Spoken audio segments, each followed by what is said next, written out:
saw her by the moon, swirling in chartreuse light.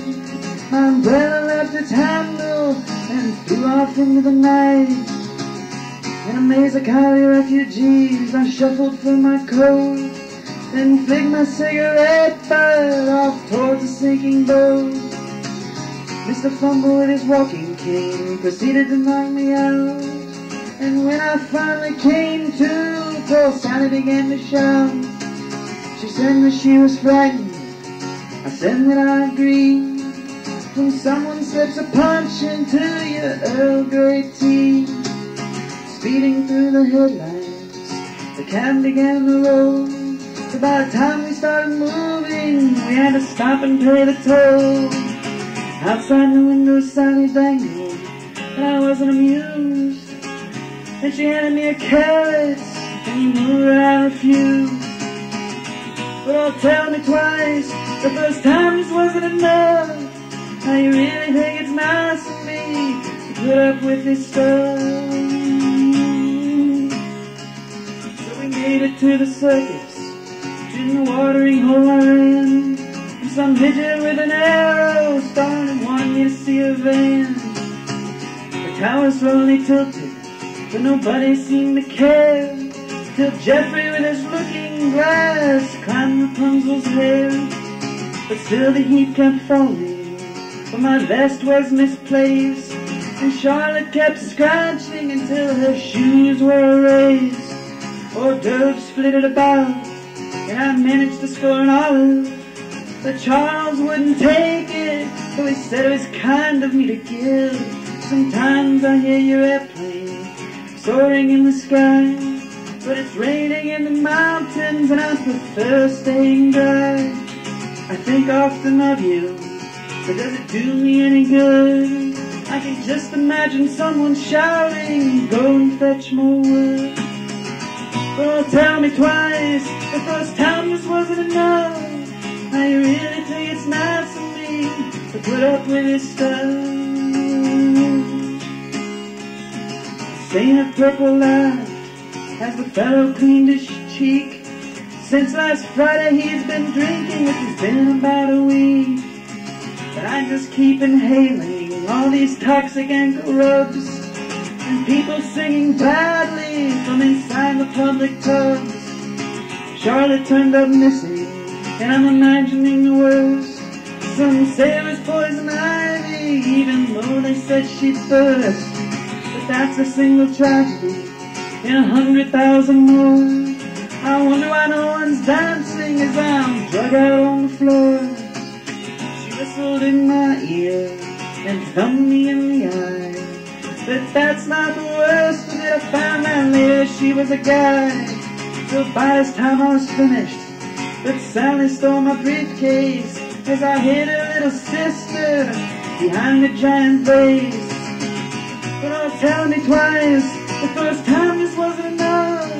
Now you really think it's nice of me to put up with this stuff? But eventually I left when I gathered all my gear.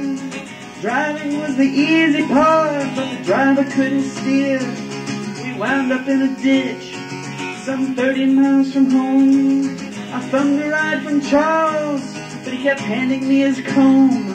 We stopped into a tavern just to see a friend. I just thought it was amazing how many hangers he could bend. I tried to go outside, but this lady pulled me in, told me about her children and that she'd like to marry again.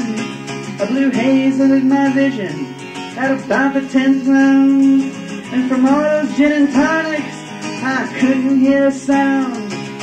Crawling to the bathroom, somebody help me out. I wound up in the ladies' room, it wasn't hard for me to doubt. But don't tell me twice, the first time just wasn't enough. Now you really think it's nice of me to put up with this stuff? But then I heard a voice, but she was crying up a storm. She said, I just have to rescue a brother from some college dorm. And since it was summer, I knew she wasn't sane, so I tore her out of there like a locomotive train. I said so long to Charles as I was flying through the bar. I dug in my pocket for my keys and remembered I had no car. So I kicked the gravel softly just to vent some steam. Then it kicked me back and I woke up from my dream. But all the while I missed my girl, but she was on a business trip. And I had this awful feeling that she was on that sinking ship. But then I reasoned that if Claire was on a jet, then I shouldn't have been worried when everyone else got wet. Well, tell me twice, the first time just wasn't enough. How you really think it's nice of me to put up with this stuff?